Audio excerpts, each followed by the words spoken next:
Wildcats kick off their new season in a new stadium. We'll take you to Commonwealth for the season opener for UK football.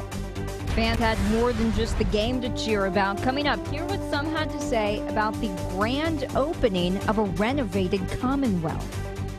Hundreds gathered outside the Carter County Detention Center this morning with a message for jailed clerk Kim Davis. Tracking, alerting, protecting. This is WKYT News at 11. A new season and a new stadium. Thanks for watching WKYT. I'm Kristen Kennedy. Tonight, the UK football team hit the gridiron against Louisiana Lafayette for their first game at the newly renovated Commonwealth Stadium. Lee K. Howard's here with highlights from the big game. Hey, Lee K. Hey, Kristen. Boy, that was exciting. Plenty of anticipation going into tonight's season opener. Commonwealth Stadium getting that $126 million facelift. The talent on the field getting the makeover as well. The Wildcats in Louisiana Lafayette, it was a close one. Wildcats jumped out to a big lead, and it looked like the game was going to be over at one point, but then Louisiana Lafayette made a comeback, tied the game at 33 all. But the play of the game came late, under a minute left to go in the game. Mikel Horton burst 12 yards for the game-winning touchdown. The Wildcats come away with the victory. We go to the scoreboard as the Cats win it 40-33, just barely escaping the win, and that will be a win regardless if it was ugly or pretty. I think they'll take it, but they certainly have a lot to work on headed into SEC play, which begins next week. And we will have much more and have those highlights for you coming up a little bit later on Game Time. Kristen? We will take that win. Thank you, Lee K. UK fans wasted no time kicking off the game day festivities this morning. Hundreds of people started tailgating hours before the game started. WKYT's Garrett Weimer was there talking to fans. It's clearly far from finished. Seeing this right here, it's awesome. But Commonwealth Stadium gave fans plenty to cheer about on this early September Saturday, even hours before the game started. It started around 11, and we've just kind of gone from tailgate to tailgate. The new Commonwealth Stadium. It's beautiful, absolutely beautiful. With redesigns, renovations, and new features all over the place. We've all taken pictures. More reasons for Big Blue Nation to be excited now that the season has kicked off. Just seeing this place and what they've done with it, it's awesome. Sunny skies and an evening kickoff at the new Commonwealth. Big thing for Kentucky football. A perfect recipe for an afternoon of tailgating. Lots of social interaction, very fun. Yes. And then we finally made it to the game. And a sold-out housewarming party for the Cats' new home. I love everything about it. In Lexington. C-A-T-S, Cats, Cats, Cats! Garrett Weimer, WKYT. Commonwealth has undergone a lot of changes, including redesigned concourses, new suites, a new press box, recruiting facility, and newly renovated bathrooms and concessions. A drone drops at Commonwealth Stadium. A spokesperson for the University of Kentucky says the drone went down before kickoff near the suite level in the southwest corner of the stadium. No one was injured and there was no damage to the stadium. We're told the drone's owner is a student and police are questioning that person. Our partners at the Herald Leader report the FAA does not allow drones or airplanes to fly over stadiums 1 hour before or 1 hour after a game. UK fans out at the game got a little break from the heat and humidity after the sun set tonight. Other parts of the state are dealing with some minor storm cleanup. Areas in Franklin County are reporting several trees down.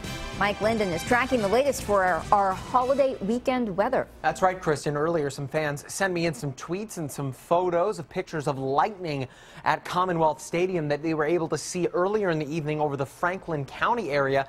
Not seeing much of that now on Live First Alert Defender, but if we put this in motion over the past 2 hours and zoom in on Franklin County and Anderson County, watch right here.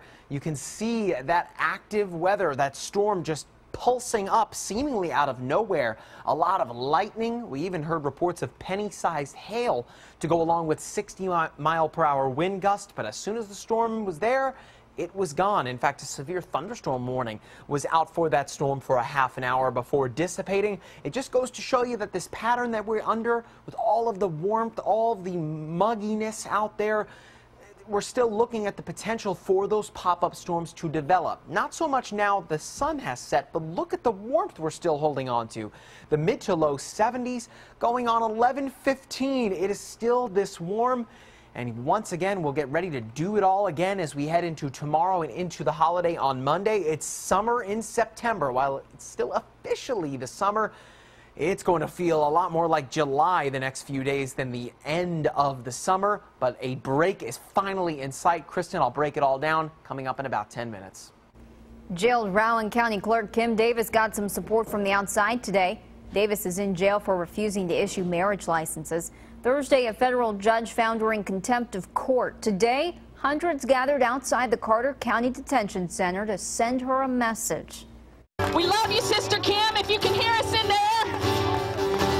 We want you to know we love you, and you inspired us all over the country, all over the world. Man on the moon, you can figure out how to issue marriage certificates without forcing the clerk to violate her deeply held religious convictions, which no one questions. And I don't think the solution is to jail her. I think that's a kind of an overreach in my mind. She is sworn to uphold the law, and it seems to me that there ought to be common ground. There ought to be a big enough space for her to act on her conscience, and for now that the law is the law of the land, for a gay couple to be married in whatever jurisdiction that is. I'm a little confused about why that can't be done. I think the smart thing to do in Kentucky is to move this woman to another job. You know, if this is a government job that her conscience doesn't allow her to execute on, then let's move her to another job. We have a county clerk who was not accommodated for her faith, but was jailed without bail. For gosh sake, John Wayne Gacy, the Boston Strangler, they got bail. So did Jeffrey Dahmer.